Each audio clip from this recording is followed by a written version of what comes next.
I know this isn't a story I should be telling anyone. It's the kind of story a person would be locked away in some mental hospital if they told. But someone has to know what happened. Just please, for the love of God, don't think I'm some sort of crazy person. You weren't there. You haven't felt it like I did. No crazy person could feel what I felt as clearly as I did. Let me make that perfectly clear right here and now before I start. I'm not crazy. Alright, so all of this started a few weeks after I left for college. I'll admit I've always been kind of a sheltered guy, not because my parents were strict or anything. They were just really nice and pretty much my best friends. I spent pretty much all of my free time with them for as long as I can remember. And I was homeschooled, of course. My roommate seemed nice enough. To be fair, I didn't talk to him that much. It's weird to open up to someone you just met like that, you know? So yeah, I'll also admit leaving home and moving in with some stranger in a dorm kind of shook me up. But I swear that had nothing to do with this. I'm not crazy. A few weeks in, I started feeling sick. Sick is the wrong word, though. It was a different kind of feeling than I'd ever felt. It was in my stomach, an aching, clenching fullness like I'd never felt before. It started out small, but it kept growing and growing, keeping me up at night, making me miss classes and stay in bed and not wanting to move. After about a week of the torment, I called my parents, and after a bit of worrying, they said I should go to the school's health center. I couldn't say no to my parents, but it was no use. The nurse working there told me it was just the stress of adjusting to the new environment, that the muscles in my stomach were just clenching up and causing pain. They gave me a card for the school counselor and told me I should definitely go. But of course I didn't go. I'm not crazy. I didn't know what to do anymore. Calling my parents would just worry them, and I couldn't do that to them. I think my roommate was starting to get concerned too, but I didn't really care. My mind was focused on something else. I was starting to be able to tell what felt so different about the feeling in me. It was the inescapable feeling that there was something alive, and the longer I lay in that bed, the more I was sure of it. There was something living inside of me, in my stomach. Maybe a whole lot of things. It scared me, a lot more than I think I've ever been scared. I know it wasn't the smartest thing to do in that situation, but I just stayed there and cried, terrified of what might happen to me, and what people might think of me. And the more my fear grew, the more I could feel it grow in me, like it was feeding off of my distress. But if my last outing to the health center taught me anything, telling people that I had this feeling without evidence or reason, they just think I was crazy. But I'm not crazy. It wasn't until a few days later that I felt it for sure. I felt it move inside my belly, no doubt about it. I swear I felt it move. Thank God my roommate was in one of his classes, because that's when I screamed at it. I screamed with all my rage until my throat burned for it to get out of my body.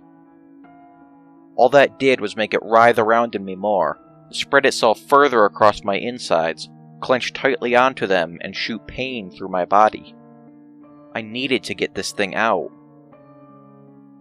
With my voice and my energy entirely expired, I lay there in bed crying again. I was so scared. I'd never been this scared. But then, I felt it again, and my eyes shot open. It was different this time, right under the skin near my belly button. I felt it. It was right there. I'm not crazy. What I did next, I did without even thinking, and that's probably a good thing, because it had to be done, and there's no way I'd have the courage to do it normally. I jumped down from my bed and stumbled to my desk as fast as I could. Then, before it could get away, I grabbed a pair of scissors and stabbed them into my skin, right where I had felt the parasite. I didn't see anything but my own sparkling red blood when I pulled the blade back, so I stuck my fingers in to investigate, knowing the pain was worth it.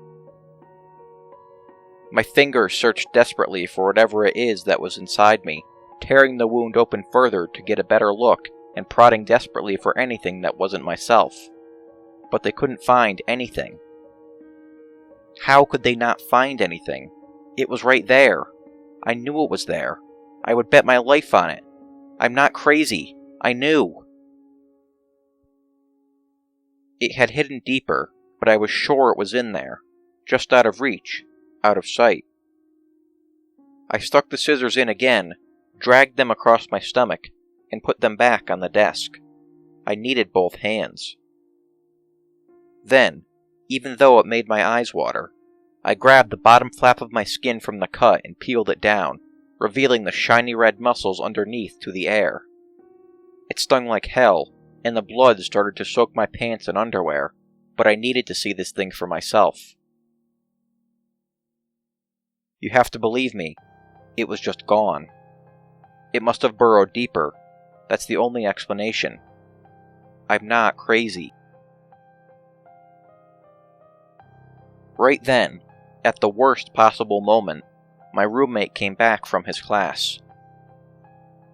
He didn't understand what I was doing.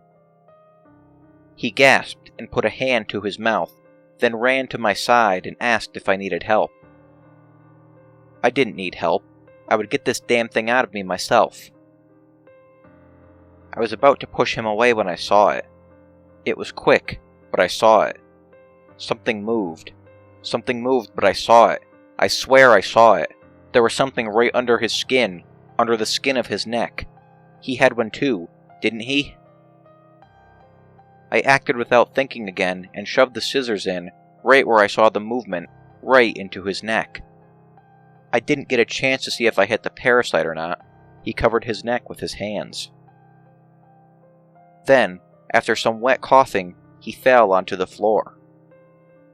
I used the scissors to search through his neck for hours. I haven't found it in him yet, but I'm going to keep trying. I'll cut open every inch of his body if I have to find out what this thing is. And if I don't find it in him, if somehow it hides away so well I can't find it, I'll just have to find someone else. Surely the two of us can't be the only ones.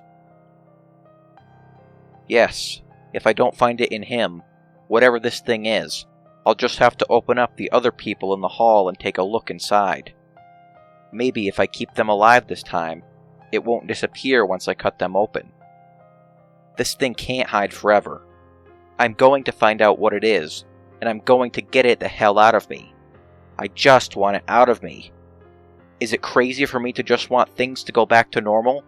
To how it was before this thing started eating me from the inside out? I swear, I'm not crazy.